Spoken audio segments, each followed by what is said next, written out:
السلام عليكم ورحمة الله وبركاته. أهلا بكم فيديو جديد من قناة ترندي.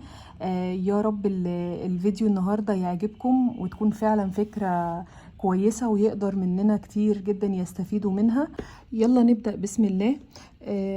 احنا كل اللي هنحتاجه النهاردة بواقي خيوط. يستحسن تبقى 3 ألوان، لون للفستان ولون للحزام والتوكة ولون للشعر. خلاص كده. لكن طبعا عادي جدا لو انت عايزه تعملي بلون واحد مفيش اي مشكله، حسب الخيوط اللي موجوده عندك باقيه. احنا مش هنجيب خيط مخصوص الا اذا طبعا عملناها كمشروع. كمان الرجلين والايدين استخدمت فيهم جزء من خيط مكرميه كان باقي عندي لونه ابيض. عادي برضو ممكن نستخدم لون بيج او اي لون برضو موجود عندنا، وممكن حتى نستغنى عنهم لو انت مش عايزه تعمليهم. كمان هنستخدم خرزة زي كده. الخرزية دي انا جايباها من محل الخيوط، سعرها تقريبا نص جنيه، مش حاجة يعني. زي ما قلنا هنستخدم المقص مع بواقي الخيوط والخرزة، هو ده كل اللي هنحتاجه في عمل الميدالية التحفة دي. يلا بينا نبدأ ونقول بسم الله. وهنحتاج كمان ورقة كرتون من أي كرتونة قديمة عندنا، هنقص ورقة منها مقاس 10 سنتي، هنقسهم بالمسطرة أو بأي مزورة عندنا وهنخليها معانا لأن دي اللي هنبدأ عليها الشغل بتاعنا. هنجيب ورقة الكرتون اللي معانا،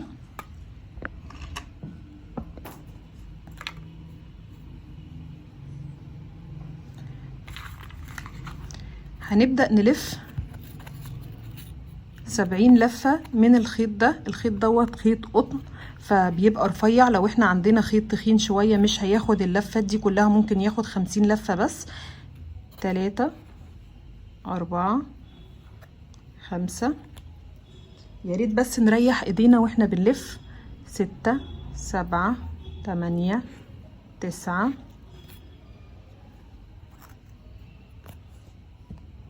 كده لفيت 70 لفة من الخيط على الكرتون اللي احنا عملناها. خلاص احنا اخر اللفة هنا اهي، هنقصها بالمقص. تمام. هنجيب من لون الشعر، هنقص كده فتلة تكون طويلة شوية لان دي اللي احنا هنربط بيها وهنشتغل عليها تقريبا كل الميدالية بتاعتنا. انا بس هحطها في ابرة التنظيف عشان يبقى سهل وانا بحركها.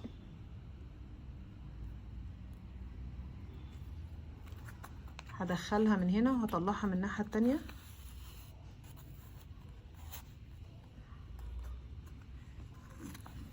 هنخلي الجزئين دول طول بعض.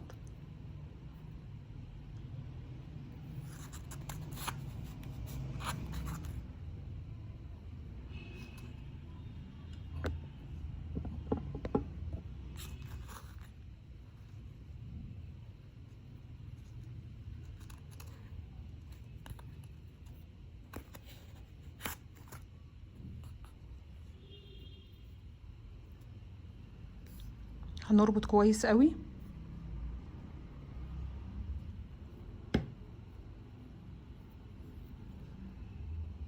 هي كده اتربطت كويس قوي. هنبدأ نجيب الخرزة بتاعتنا اللي هنعمل عليها وش العروسة، هنبدأ ندخل الخيط فيها. هدخلها بالإبرة بتاعة التنظيف أسهل اهي كده. احنا خلصناها كمان.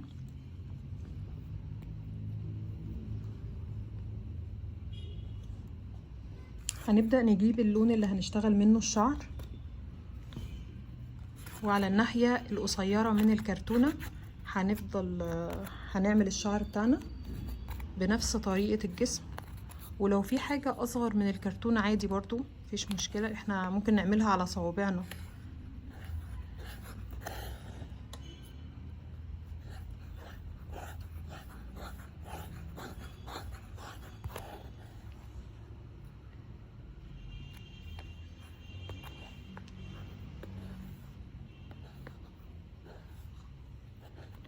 دول كده 20 لفة.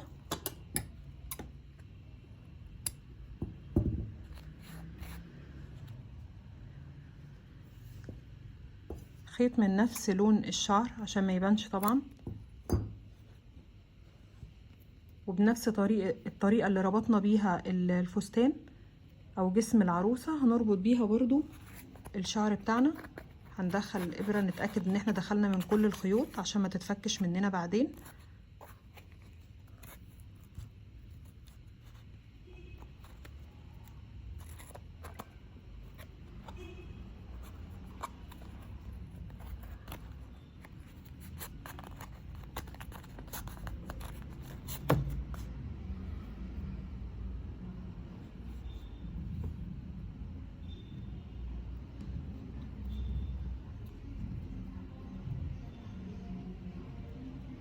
نقدر نشتغل بخيط صوف عادي جدا على فكرة، مفيش اي مشكلة. اي بواقي خيط موجودة عندك ممكن تعملي بيها العروسة.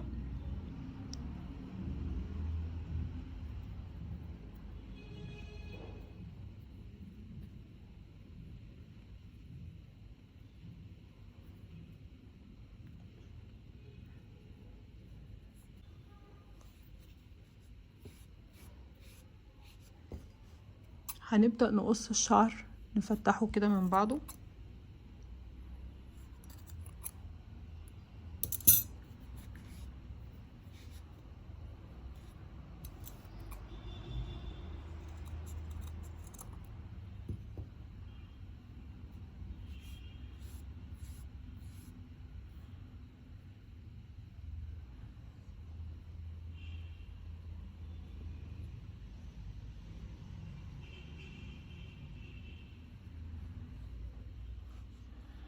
هنبدأ نربط الشعر كمان في العروسة بتاعتنا.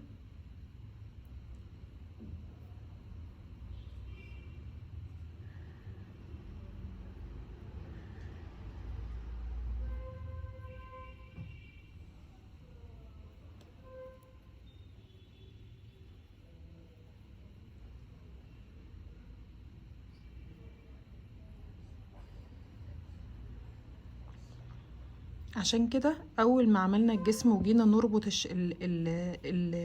الخيوط بتاعه الفستان بتاع العروسه، ربطناه بخيط لون الشعر، اللون التاني اللي احنا هنعمل بيه، عشان لما يطلع من هنا ما يبانش في الشعر، يبقى كأنه من الشعر نفسه.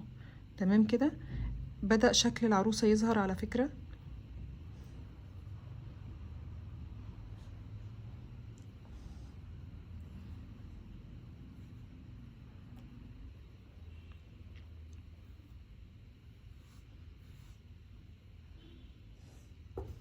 الخطوة اللي جاية ان احنا هنفتح الفستان كله برضو من بعضه.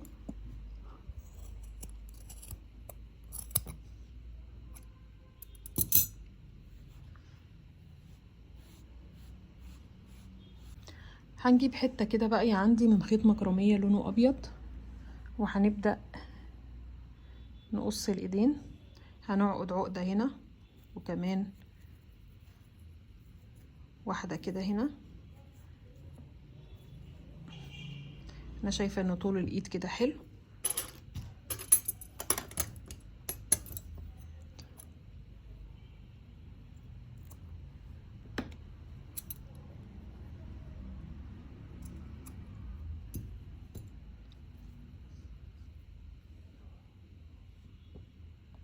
حتة خيط مكرمية وربطناها من الناحيتين، ما عملناش اي حاجة. عملنا اتنين، واحدة للرجلين وواحدة للايدين. هنبدأ كده نشيل جزء من العروسة بتاعتنا.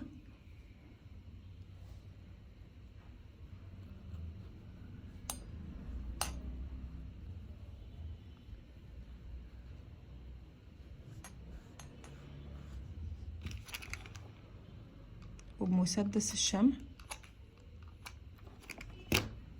هنلزق الايدين بتاعتنا.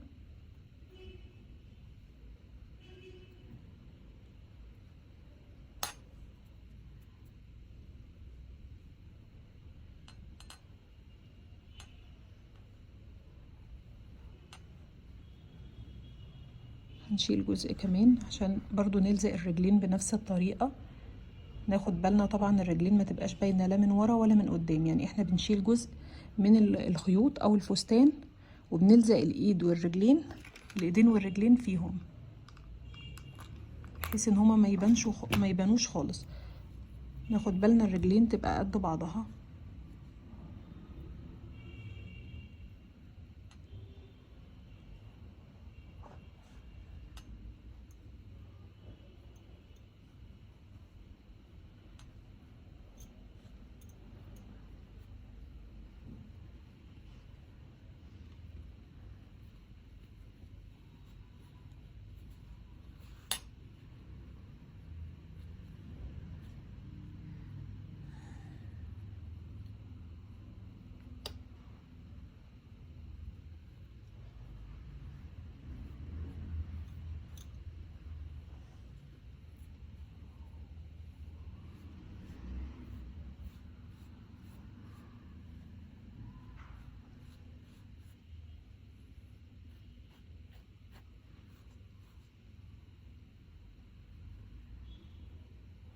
نبدأ كمان نلزق الشعر بتاعنا.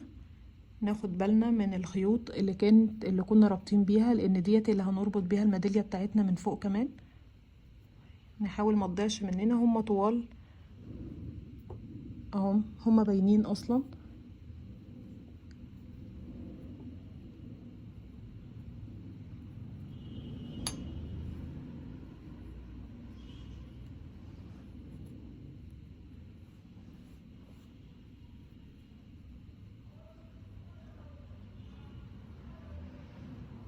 هنبدأ نربط الشعر بتاعنا، بس طبعا بعد ما نلزقه في الراس.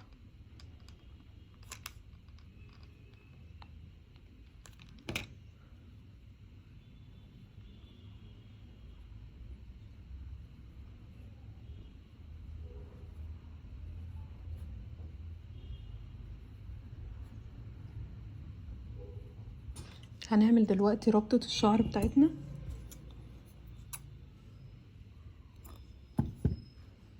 اي خيط اي لون مش هتفرق، المهم ان احنا نظبط الشعر ونسويه قبل ما نربطه.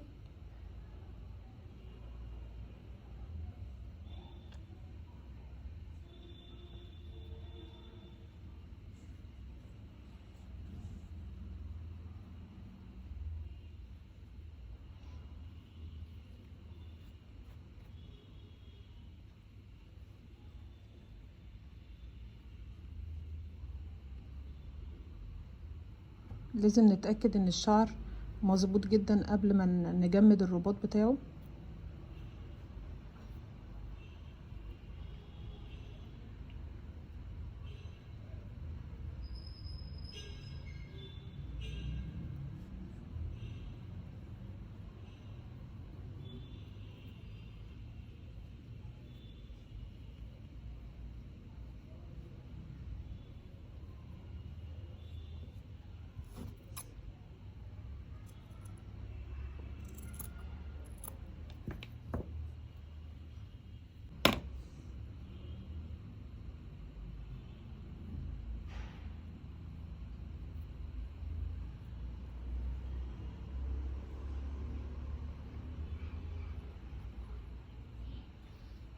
هنبدأ بقى في الفستان.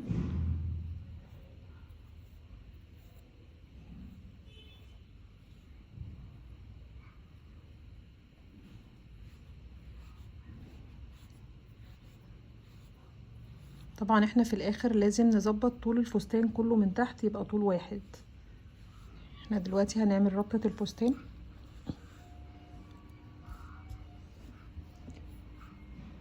طبعا هنربط الحزام بتاع الفستان من نفس لون التوكة، لكن على فكرة عادي يعني اي خيوط باقية عندنا مش هتخسر باي حاجة باقية. احنا دلوقتي بنستغل بواقي الخيوط. هنظبط فستاننا وهنشده كويس.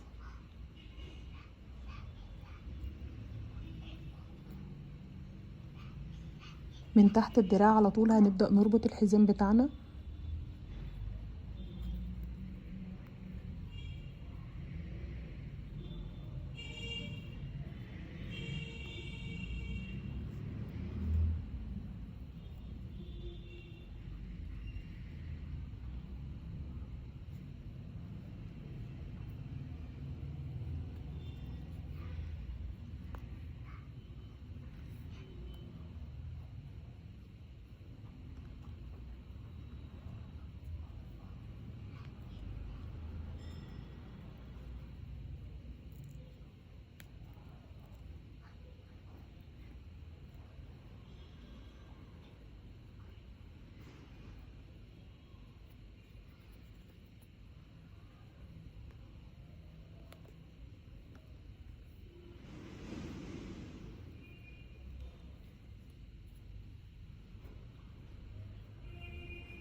هو ده كله بقى حسب ذوقك، يعني في ناس تحب تعمل حزام ورا، في ناس تحب تعمل الربطة قدام، عادي براحتك، عيشي حياتك.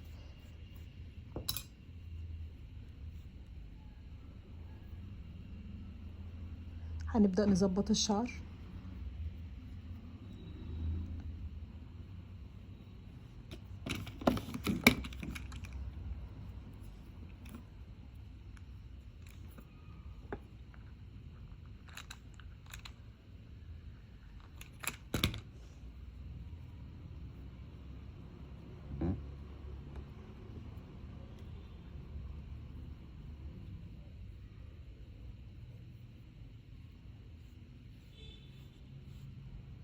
كده لزقنا الشعر بتاعنا خلاص، محتاجين بس نظبط كده العروسة بتاعتنا لو في حاجة عايزة تتلزق او كده. انا باقي عندي حاجة كده خيط صغيرة فممكن برضو نستفيد منها.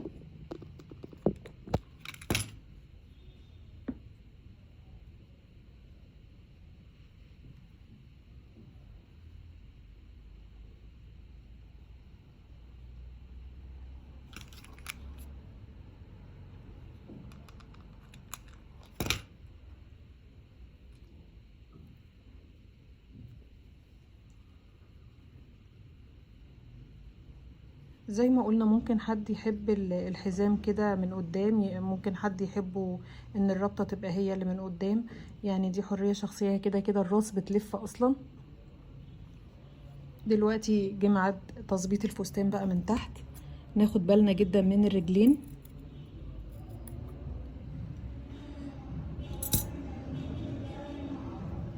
وممكن نشيل كده الرجلين برضو عشان ما نتلخبطش، عشان ممكن حد ما ياخدش باله اهي. ونبدأ نظبط الفستان بتاعنا كده،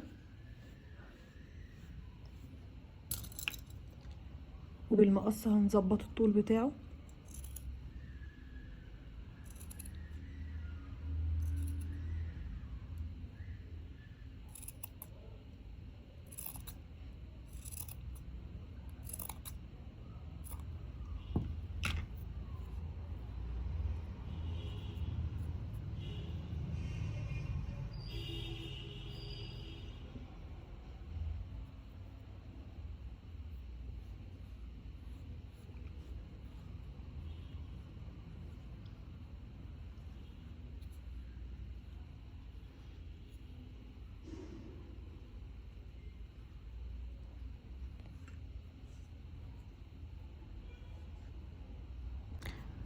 بأقلام واحد اسود وواحد احمر او فوشيا، اللي موجود اي حاجة موجودة.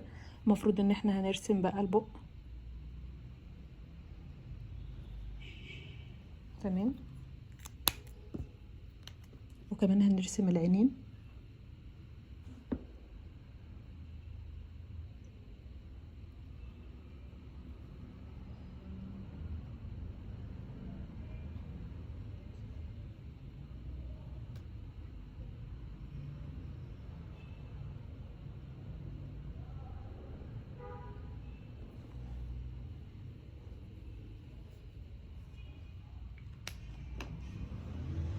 كده ده يبقى الشكل النهائي للميدالية بتاعتنا او العروسة.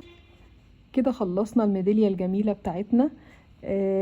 ممكن نستفيد منها ان احنا نعملها ميدالية للمفاتيح، نعملها هدايا، نعملها ميدالية نحطها في شنطة، ممكن كمان نعملها كمشروع وسهل التسويق ليه جدا. احنا بس هنركب هنا ميدالية او حلقة صغيرة، هتتباع بسعر معقول جدا وكويس خالص بالنسبة للتكلفة بتاعتها اللي هي لا تذكر. اتمنى تكونوا استفدتوا من فيديو النهاردة. يا ريت لو فيديو النهاردة كان مفيد بالنسبة لحضراتكم تدعموا القناة بلايك وشير، وكمان الناس اللي لسه ما اشتركتش في القناة لحد دلوقتي يا ريت نعمل سبسكرايب او اشتراك ونفعل الجرس على الكل عشان يوصلنا كل جديد. شكرا.